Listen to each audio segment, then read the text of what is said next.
ಅಂದ್ರೆ ಕೇಬಲ್ ಬಿಡು ಸರ್ ಒಂಚೂರು ಕ್ಯಾಮ್ರಾ. ಹೈಯೆಸ್ಟ್ ಡ್ರಗ್ ಕನ್ಸಂಪ್ಷನ್ ಕರ್ನಾಟಕದಲ್ಲಿ, ಡ್ರಗ್ ಟ್ರಾಫಿಕಿಂಗು ಕೂಡ ಕರ್ನಾಟಕ. ಇದಕ್ಕೆಲ್ಲ ಸ್ಪೆಷಲ್ ಸ್ಕ್ವಾಡ್ ಮಾಡಿ ಎಲ್ಲ ಕೂಡ ನಾವು ಮಾಡಿದ್ವಿ, ಇವು ಕೂಡ ಮಾಡಿದ್ದಾರೆ. ಆದರೆ ಪೊಲೀಸರು ಭಯ ಇಲ್ಲ ಬಂದು, ಮತ್ತು ಹಲವಾರು ಪ್ರಸಂಗಗಳಲ್ಲಿ ಇವರು ಪೊಲೀಸರು ಈ ಕೇಸ್ಗಳನ್ನು ಹ್ಯಾಂಡಲ್ ಮಾಡೋದು ಅವ್ರು ಹೇಳಿದ್ದಾರೆ.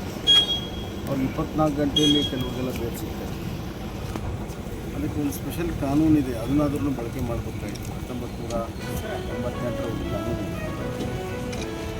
ಅದನ್ನು ಕೂಡ ಸರಿಯಾಗಿ ಬಳಕೆ ಮಾಡ್ತಾರೆ.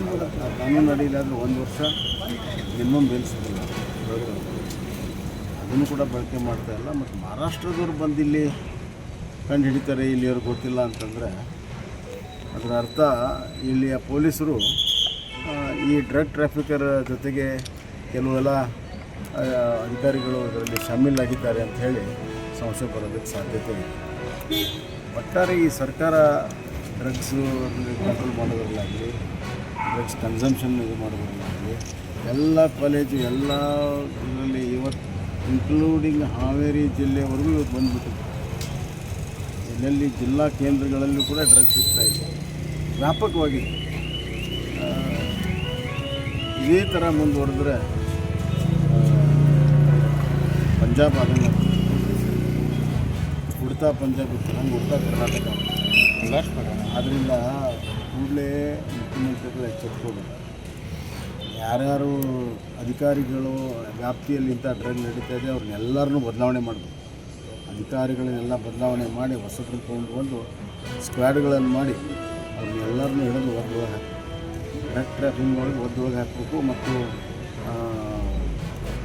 ಉಗ್ರವಾದಂಥ ಕಾನೂನು ಮಾಡಬೇಕು.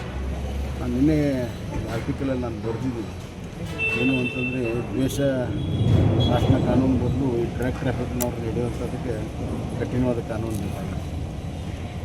ರೈತರ ಗೊಬ್ಬರ ಬೀಜ ಕಳ್ತನ ಮಾಡಿದ್ರು ಬಿಗಿ ಕಾನೂನು ಇಲ್ಲ, ಡ್ರಗ್ ಮಾಡೋರಿಗೂ ಕೂಡ ಬಿಗಿ ಕಾನೂನು ಇಲ್ಲ, ಕಳ್ಳಬಟ್ಟೆ ಮಾಡೋರಿಗೂ ಬಿಗಿ ಕಾನೂನು ಇಲ್ಲ.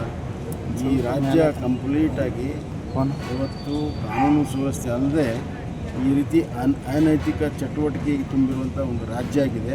ಅತ್ಯಂತ ನಚ್ಚಿಕೆಡಿನ ಸಂಗತಿ. ಈ ಸರ್ಕಾರ ತನ್ನ ಕಚ್ಚಾಟದಲ್ಲಿದೆ ಹೊರತಾಗಿ, ಅದಕ್ಕಾಗಿ ಡ್ರಗ್ ಮಾಫಿಯಾದವರು ಆರಾಮಾಗಿ ತಮ್ಮ ಕೆಲಸವನ್ನು ಮಾಡ್ಕೊಂಡು ಹೊಂಟಿದ್ದಾರೆ. ಇದು ಡ್ರಗ್ ಮಾಫಿಯಾ ಕಂಟ್ರೋಲ್ಡ್ ಸರ್ಕಾರ ಅಂತ ಹೇಳ್ತಾರೆ. ಈ ಸಮಾಜ ಅಂದರೆ ಬೇಸ್ತ ಸಮುದಾಯದವರು ಸುಳ್ಳು ಜಾತಿ ಪ್ರಮಾಣ ಪತ್ರ ಪಡೆಯುತ್ತಿರುವ ಬಗ್ಗೆ ಕೊಟ್ಟಿ ಪ್ರಮಾಣ ಪತ್ರ ನೀಡಿರುವ ಅಧಿಕಾರಿಗಳ ಮೇಲೆ ಮತ್ತು ಅವರ ಮೇಲೆ ಸೂಕ್ತ ಕಾನೂನು ಕ್ರಮವನ್ನು ಸರ್ಕಾರ ಕೈಗೊಳ್ಳಬೇಕಂತ ಹೇಳಿ ಇವತ್ತಿನ ದಿನ ಪತ್ರಿಕಾಗೋಷ್ಠಿಯನ್ನು ಮಾಡ್ತಾಯಿದ್ದೀವಿ. ಯಾಕಪ್ಪ ಅಂತಂದರೆ 1950ರಲ್ಲಿ ನಮ್ಮ ದೇಶ ಸ್ವಾತಂತ್ರ್ಯ ಆದ ನಂತರ ಮೈಸೂರು ಪ್ರಾಂತ ಮದ್ರಾಸ್ ಪ್ರೆಸಿಡೆಂಟ್ನಲ್ಲಿ ಬರುತ್ತಿರುವ ಪ್ರದೇಶವಾಗಿರುವುದರಿಂದ ಈಗಿನ ಕರ್ನಾಟಕ ರಾಜ್ಯ ಅಂದು ಪರಿಶಿಷ್ಟ ಜಾತಿ, ಆದಿ ದ್ರಾವಿಡ, ಆದಿ ಕರ್ನಾಟಕ, ಭೋವಿ, ಬಂಜಾರ, ಕೊರಮ ಮತ್ತು ಕೊರಿಚ ಎಂದು 6 ಸಮುದಾಯದವರಿಗೆ ಸಂವಿಧಾನದಲ್ಲಿ ಮೀಸಲಾತಿ ಒದಗಿಸಿಕೊಡಲಾಗಿತ್ತು. ಪ್ರವರ್ಗ 1ರಲ್ಲಿ ಬೋಯಿ, ಬೋಯ, ಬೇಸ್ತ ಈ ಸಮುದಾಯದವರ ಮೂಲ ಕಸುಬು ಮೀನು ಹಿಡಿಯುವುದು ಹಾಗೂ ಇನ್ನಿತರ ಕಸುಬುಗಳಾಗಿರುತ್ತವೆ.